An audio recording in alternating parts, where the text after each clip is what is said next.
ಇದು ದೇವರು ಕೊಟ್ಟ ಅಮೂಲ್ಯವಾದ ವರ.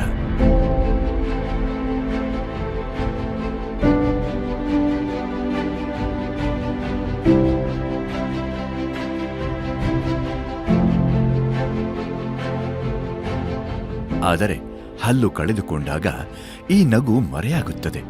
ಆತ್ಮವಿಶ್ವಾಸವು ನಿಧಾನವಾಗಿ ಕುಗ್ಗುತ್ತದೆ.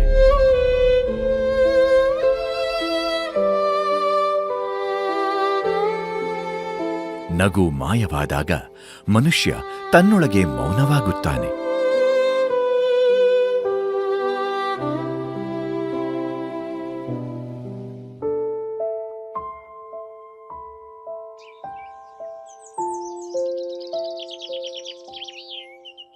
ಆದಿಚುಂಚನಗಿರಿ ಆಸ್ಪತ್ರೆಯ ದಂತಚಿಕಿತ್ಸಾ ವಿಭಾಗ ಇಂತಹ ವ್ಯಕ್ತಿಗಳ ಮುಗುಳು ನಗೆಯನ್ನು ಮತ್ತೆ ಅರಳಿಸುವ ಸೇವಾ ಸಂಕಲ್ಪದೊಂದಿಗೆ ಹೊಸ ಹೆಜ್ಜೆ ಇಟ್ಟಿತು.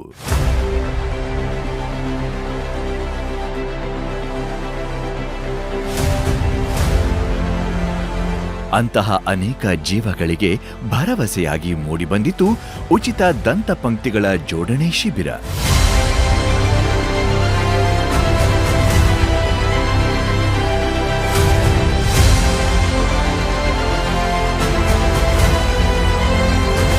ಪರಮ ಪೂಜ್ಯ ಜಗದ್ಗುರು ಪದ್ಮಭೂಷಣ ಶ್ರೀ ಶ್ರೀ ಶ್ರೀ ಡಾಕ್ಟರ್ ಬಾಲಗಂಗಾಧರನಾಥ ಮಹಾಸ್ವಾಮೀಜಿಯವರ ಜನ್ಮ ದಿನೋತ್ಸವದ ಅಂಗವಾಗಿ ಪರಮ ಪೂಜ್ಯ ಶ್ರೀ ಶ್ರೀ ಶ್ರೀ ಡಾಕ್ಟರ್ ನಿರ್ಮಲಾನಂದನಾಥ ಮಹಾಸ್ವಾಮೀಜಿಯವರ ದಿವ್ಯ ಸಾನ್ನಿಧ್ಯದಲ್ಲಿ ಆದಿಚುಂಚನಗಿರಿ ಆಸ್ಪತ್ರೆ ಟ್ರಸ್ಟ್ ವತಿಯಿಂದ ಈ ಮಹಾ ಸೇವೆಯನ್ನು ಭಕ್ತಿ ಭಾವದಿಂದ ಏರ್ಪಡಿಸಲಾಯಿತು.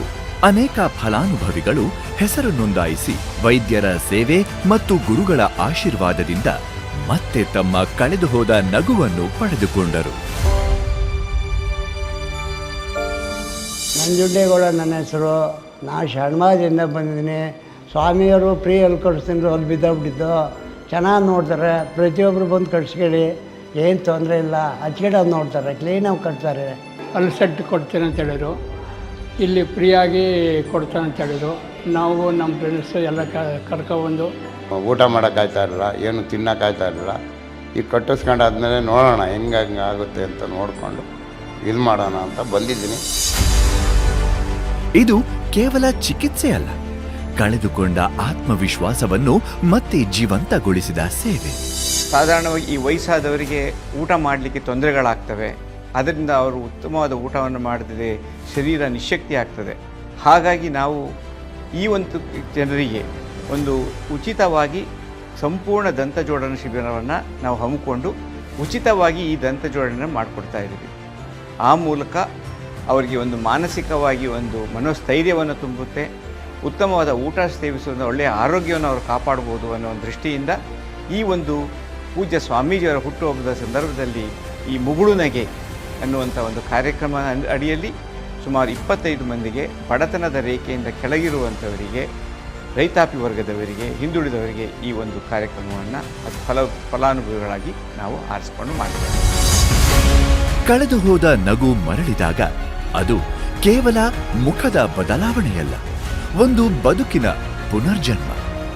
ಆದಿಚುಂಚನಗಿರಿ ಸೇವೆಯಲ್ಲಿ, ಕರುಣೆಯಲ್ಲಿ, ನಗುವಿನ ಪುನರ್ಜನ್ಮ.